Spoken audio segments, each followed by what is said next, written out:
Caitriona Balfe and Sophie Skelton discuss Outlander's devastating Season 5 finale. This season, we've seen numerous compelling storylines: Jocasta getting married, the death of our beloved Murtagh, Roger almost losing his life, and the villainous pirate Stephen Bonnet finally getting what he had coming to him. But while Outlander remains an addictively plotted show, that doesn't mean it's easy to watch. I keep saying just because there's a bullet in Bonnet, it doesn't mean that the problem has gone away, notes Sophie Skelton, who plays Brianna Mackenzie, of the Frasers Season 5 antagonist. And there has been perhaps no more challenging episode than the season's finale, which aired on Sunday night.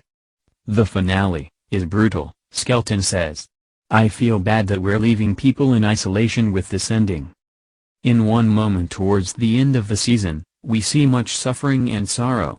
Jamie is on his deathbed with a high fever, though he's quite literally pulled back to life by Claire's healing touch. Not too long after, the Frasers' neighbor Lionel Brown discovers that Claire has been distributing medical information, like how to prevent pregnancy, under the pseudonym Dr. Rawlings.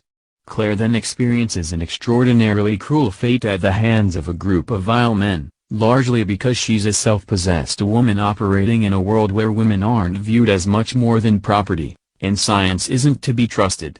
It's a harrowing ordeal that's sure to have many viewers looking away, and perhaps reignite old questions of the show's use of sexual violence as plot point.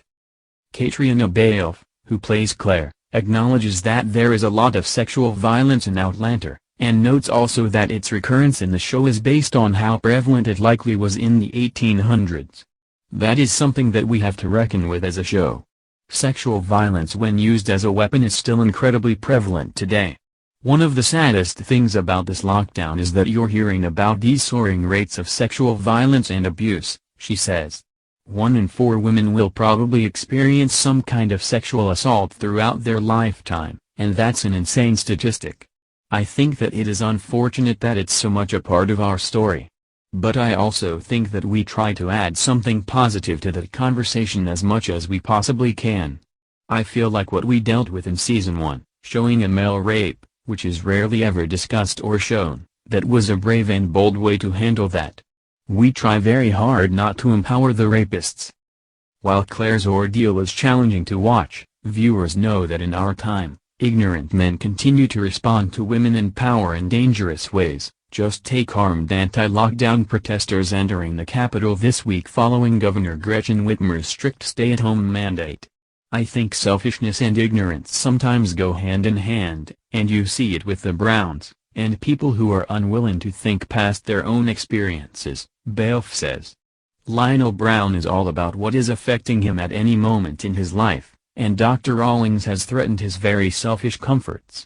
I think anyone who is out there protesting with army-grade weapons against something that is for the public health also can't think past their own selfish needs, and it's a shame.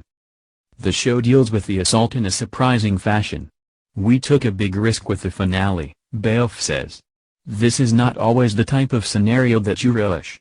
We do try and follow the storylines from the book as basically as we can.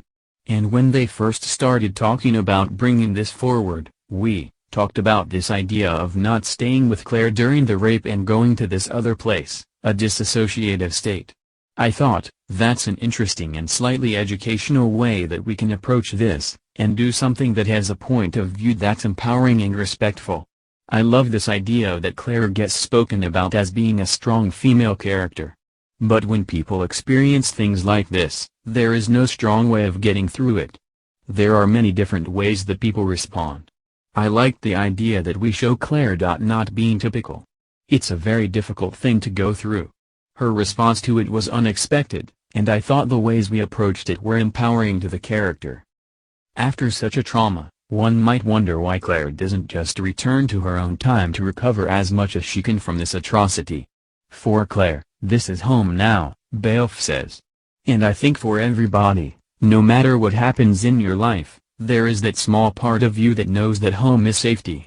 And even if people try to take that away from you, you will slowly try to rebuild that, because that's the only thing that gives any of us any grounding, and it's going to take some time, but she has her family around and that will be the key to her recovery.